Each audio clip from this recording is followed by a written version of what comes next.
Merci beaucoup, merci bien.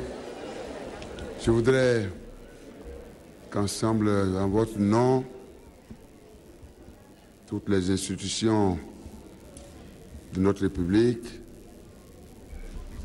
et toute la nation, tout mon gouvernement, en votre nom, dis merci du fond du cœur à nos chers partenaires financiers, techniques et nos partenaires au développement aussi, qui sont toujours à nos côtés et qui savent le faire.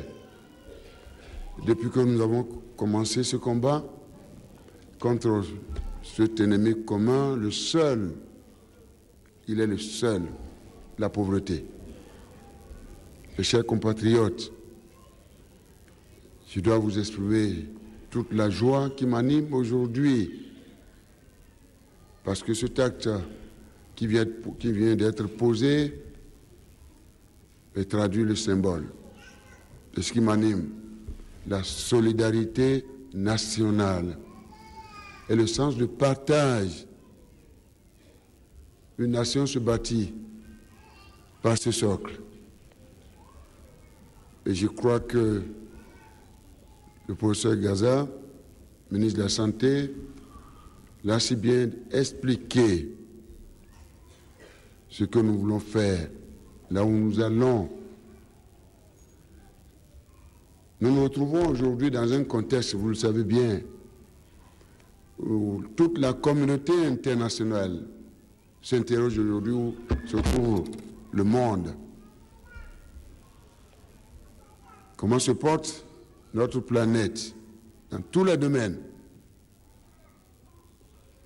Nous avons lancé en l'an 2000, je vais parler de toute la communauté internationale, ce que nous appelons les objectifs du millénaire pour le développement. Nous allons tout droit et lentement à cette date fatidique de 2015 où nous allons faire le point. Et parmi ces objectifs, mes chers parents, figure la question de la santé. Je crois. Et au fronton de ces objectifs se trouve la question de la pauvreté, puisque tout part de là.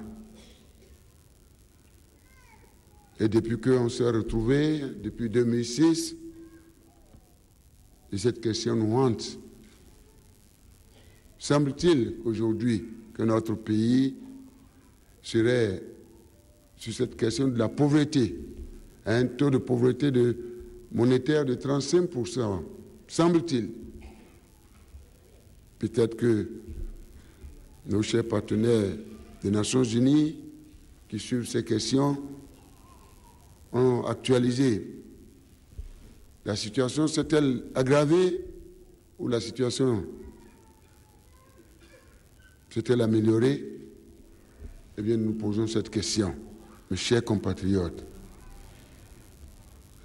Mais je me rends compte qu'en réalité, Dieu le Père Céleste n'a pas oublié notre chère patrie commune. Il ne nous a pas oubliés. Mais nous avons constaté qu'il a donné d'autres moyens à d'autres pays.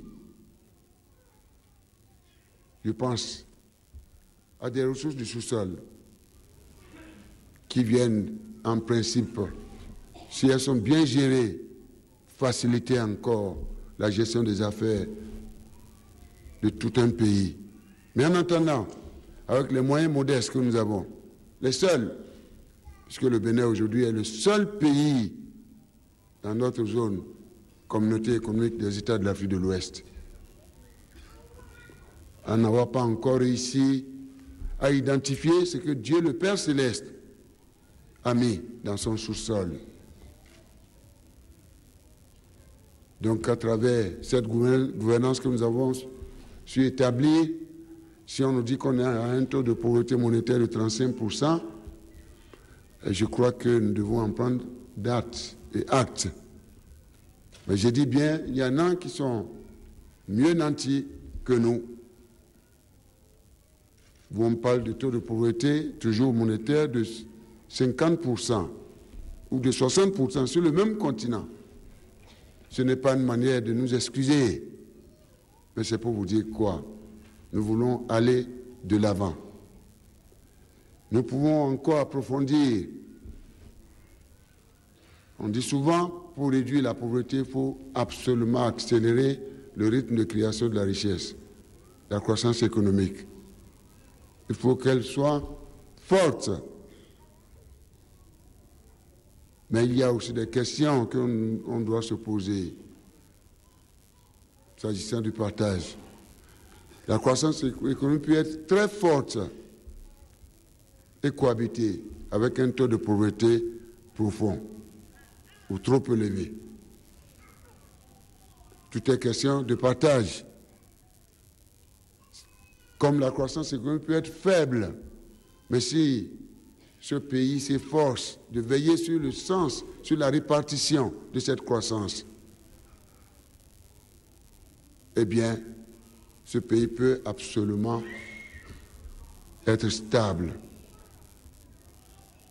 Mes chers compatriotes, je tiens à vous dire ceci, ce que nous voulons maintenant, que nous puissions, réussissions à faire en sorte que nous ayons une croissance inclusive, très forte, de qualité. On s'est expliqué à maintes reprises, inclusive parce que tout le monde, sans exception aucune, mes chers compatriotes, ici vous êtes nombreux de différentes composantes à venir ici avec des soucis. Vous n'avez pas de travail. Donc si nous parlons de croissance inclusive, de qualité, parce que nous vous disons que tout le monde puisse participer à cette croissance, tout le monde, sans exception aucune, et qu'en même temps, cette croissance puisse en profiter à tout le monde. Il faut que nous puissions jeter les bases de cette croissance. Nous sommes en train de le faire. Régler la question de l'assainissement des finances publiques et macroéconomiques. Donner la parole au secteur privé et créer les conditions pour que ce secteur puisse travailler dans de meilleures conditions possibles, mes chers compatriotes, et faire en sorte que notre administration puisse servir convenablement ce secteur privé. D'abord, ce qui suppose les préalables à lever, que le secteur public ne soit pas trop étendu et que le secteur privé soit beaucoup plus vaste, plus grand et très formalisé. Je fais allusion à vous en termes d'entrepreneuriat dans tous les secteurs, y compris l'entrepreneuriat agricole. Donc que les bases de ce secteur privé soient beaucoup plus larges et au même moment que les bases de notre secteur public, notre administration, soient beaucoup plus limitées, mais plus efficaces. D'où les questions liées à la réforme. Les réformes générales que nous engageons aujourd'hui, réformes institutionnelles et administratives. Je voudrais remercier le système des Nations Unies et sa représentante, notre sœur ici présente. Parce que beaucoup de choses ont été faites lors du dernier séminaire, on en a pris conscience de cela.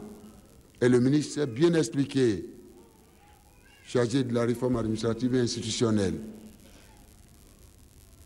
Nous avons écouté également Madame le ministre de la fonction publique. Comment nous allons faire en sorte que ces réformes générales et sectorielles,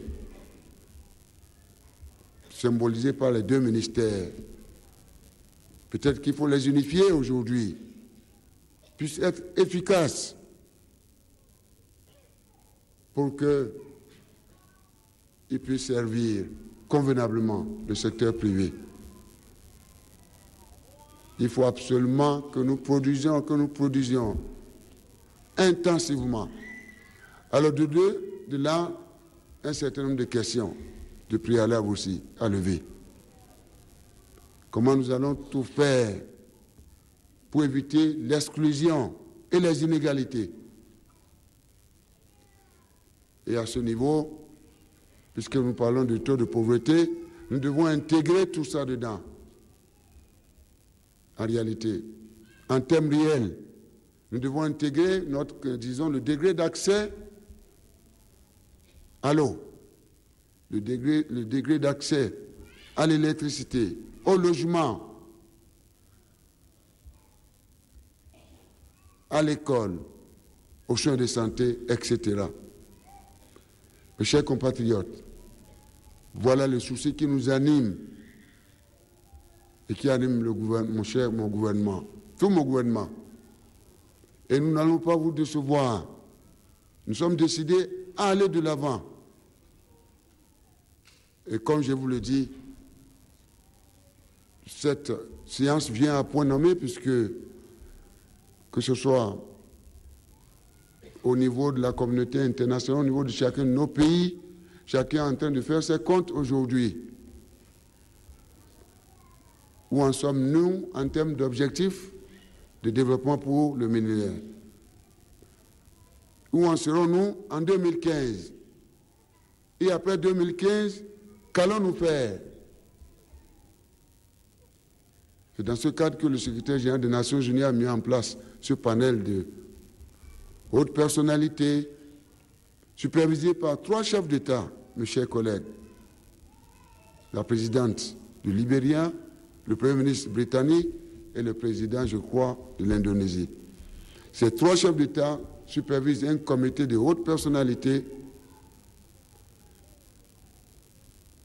auquel comité appartient ou est représenté notre cher pays, le Bénin, à la personne du professeur Géraud Fulbert. Donc les Nations Unies pensent toujours au Bénin, au niveau de la conceptualisation. Au même moment, est mis en place un comité également qui réfléchit en ce moment sur les objectifs du développement durable, parce que c'est un autre concept aussi qui a été lancé à Rio de Janeiro il y a 1 an. À Rio plus 20, s'agissant des questions de gouvernance environnementale. Là aussi, il faut faire le point. Nous parlons d'économie verte, nous parlons d'emploi, nous parlons d'environnement, nous parlons de développement durable, etc. Maintenant, qu'est-ce que nous allons faire? Se pose la question au niveau de cette instance internationale. Là également, en ce comité siège notre cher pays, le Bénin, en la personne, je crois, de M. Dosso, que nous avons nommé en Conseil des ministres tout récemment, le directeur du cabinet du Premier ministre. Et je crois que ce comité vient de jeter les bases de cette réflexion à New York. Mes chers compatriotes, c'est pour vous dire quoi? Que mon pays est très préoccupé par la question de la pauvreté, de son éradication, la question de notre prospérité, la question du partage. Et c'est dans ce cadre que nous avons décidé d'obtenir cette séance en présence de nos chers partenaires techniques et financiers, nos partenaires au développement, pour leur dire nous voulons absolument régler la question de la santé de notre peuple. Je crois, Madame le ministre a tout dit. Je voudrais, en votre nom, la remercier. Je crois, elle vous a parlé de l'itinéraire. Elle est allée jusqu'à confronter ce que nous voulons faire avec ce qui est en train de se faire ailleurs, au Burundi, au Rwanda. Peut-être que demain, elle va aller au Ghana. Et travailler avec le représentant des partenaires, le représentant résident de l'OMS, notre cher frère Youssouf Gamatié du Niger, qui vient de succéder à notre frère qui a fait valoir ses droits à la retraite, chargé de l'OMS dans notre pays. J'ai beaucoup échangé avec lui. L'espoir est permis. Prenez au sérieux cette cérémonie. Je vous en prie.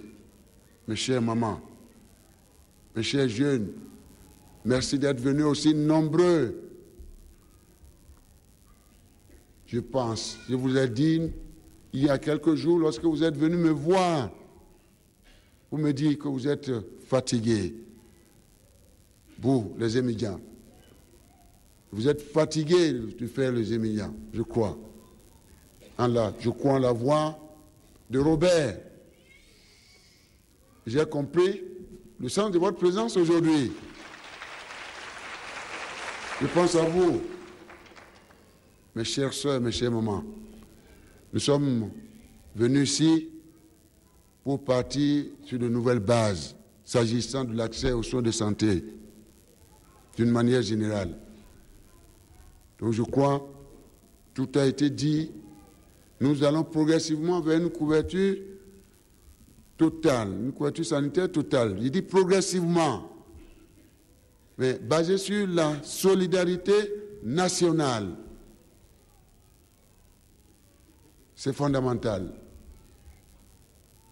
Nous avons démarré, rappelez-vous, avec la prise en charge des frais d'inscription pour nos enfants à l'école, que ce soit l'école de base, que ce soit l'école primaire.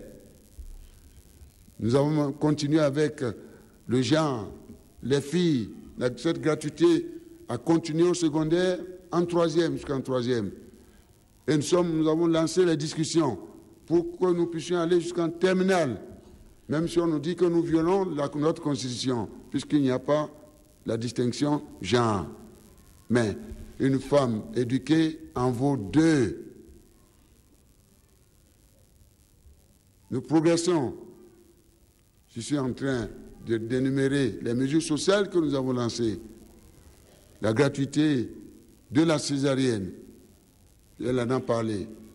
Je crois qu'elle parlait d'un chiffre de l'ordre de 60 000 ou 70 000. Aujourd'hui, nos sœurs qui ont bénéficié de l'assistance de la communauté, de notre nation, parce que en donnant la vie, elles peuvent perdre leur vie.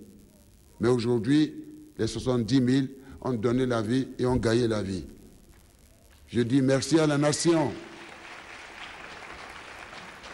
Je n'oublierai pas ce qui a été fait s'agissant de l'enfance, la lutte contre le paludisme, etc. Alors, elle a aussi évoqué aujourd'hui les maladies qui ne sont pas pour le moment éligibles en réalité. Ce sont les maladies qui sont déjà prises en charge. Lorsqu'on parle du sida, les grandes pandémies, il y a une riposte appropriée que nous organisons en ce moment au niveau du continent africain. Et le Bénin, mon pays, aujourd'hui s'efforce de se mettre au pas. Là encore, je dis merci en votre nom à nos partenaires qui nous ont dit qu'au cours des 5 années à venir, il nous faudrait une enveloppe de 100 milliards pour continuer la gratuité du traitement du sida, par exemple. 50 milliards nous ont été octroyés. À nous de trouver le reste. Et nous allons trouver cela le plus tôt que possible.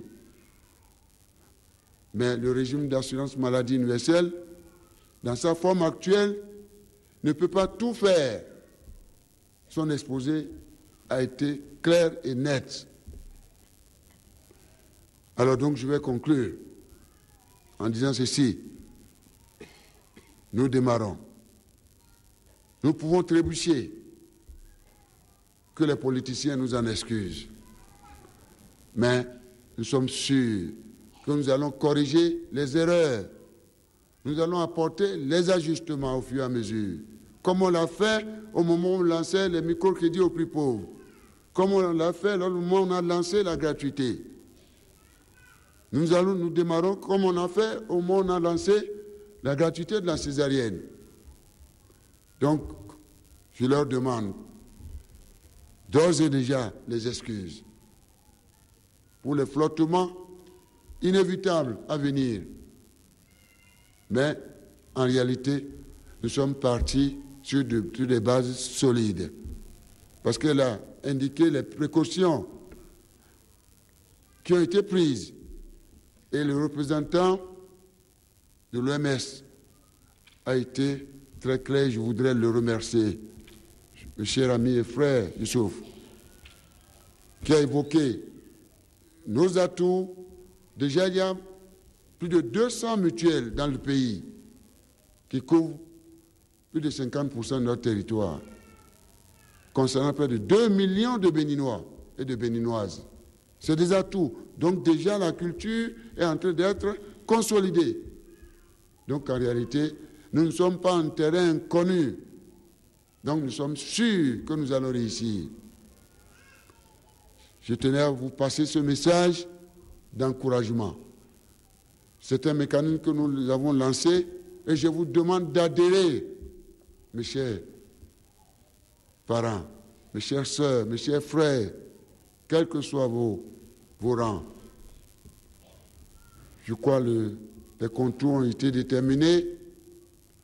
Alors, il semble que, je crois, Madame la ministre, elle m'a chargé. Elle aurait pu finir puisque son exposé était complet. Alors, si j'ai bien compris ce qu'elle demande, elle me demande de vous demander, alors, par mois, entre 1000 ou 1500, si j'ai bien compris. Je crois, hein? Alors, je ne sais pas ce que Robert veut. Au nom des immédiats, je ne sais pas ce qu'il veut. Il est venu avec quelle proposition? Hein?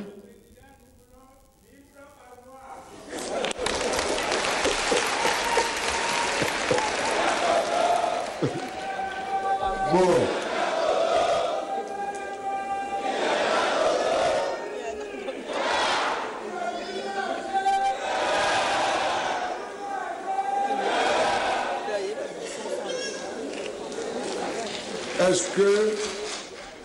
Est-ce que c'est démocratique, ça là? Hein, Robert, vous n'avez pas consulté les autres. Ça, c'est ce que vous voulez. Et mes chères mamans.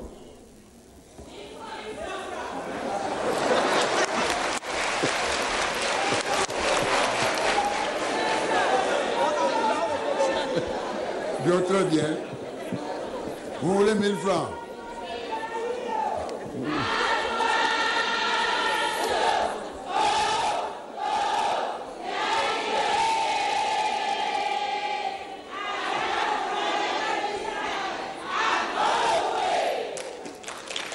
Très bien.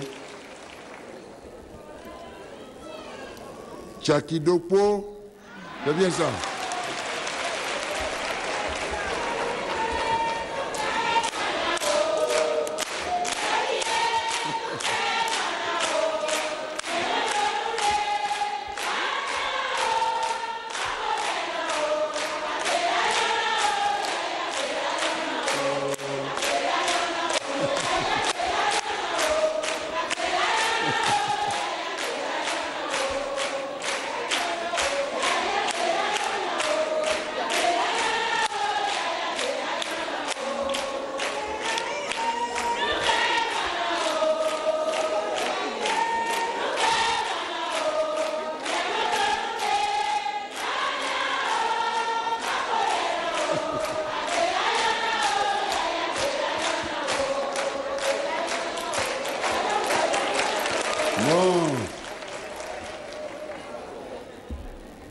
Merci beaucoup. Alors, donc si c'est ça, puisque vous voulez me dire que démocratiquement, vous proposez 1000 francs. C'est bien ça? Oui. 1000 francs. Oui. Bon, nous allons alors adopter 1000 francs. D'accord? Alors il faut que vous compreniez.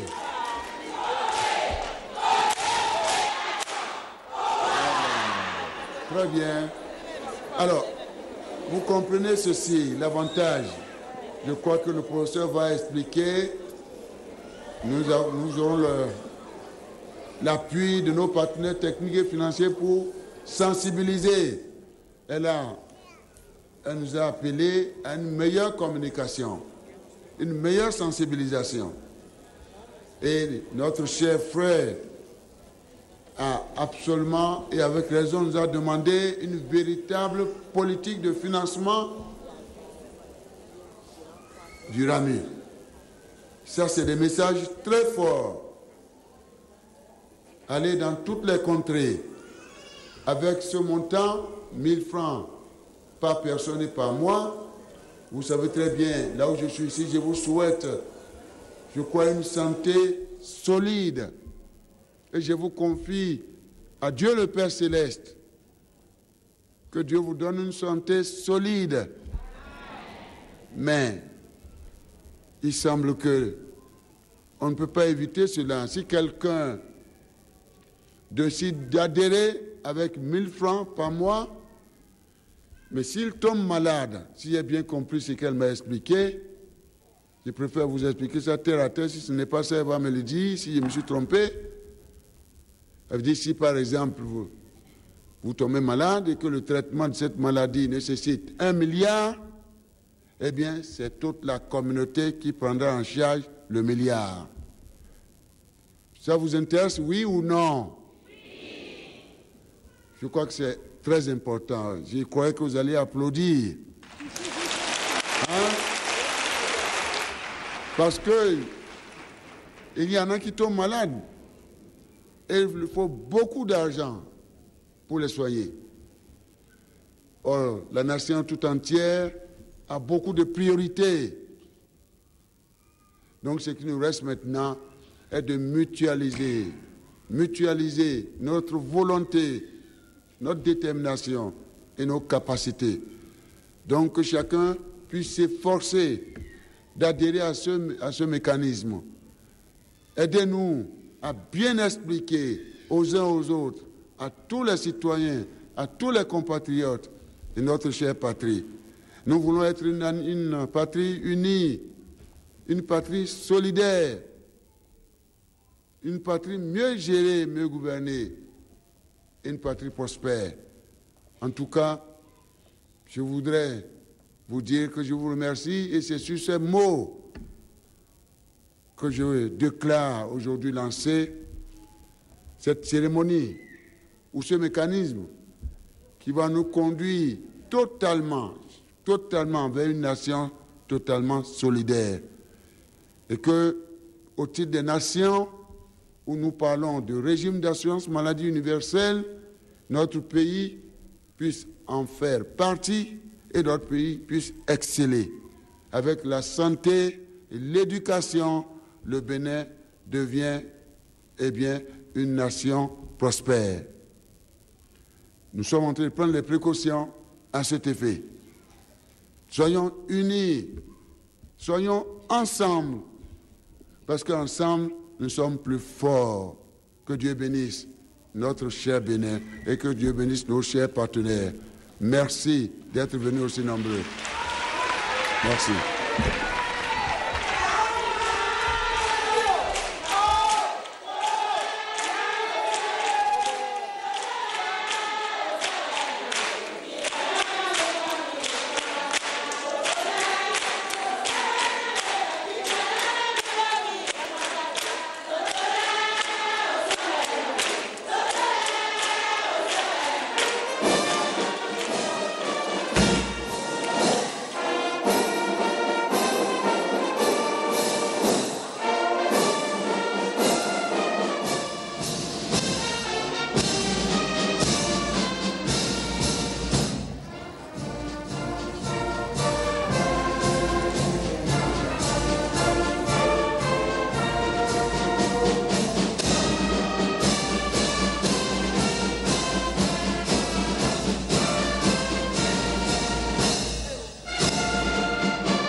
beaucoup. L'hymne national et notre drapeau constituent le symbole de notre détermination.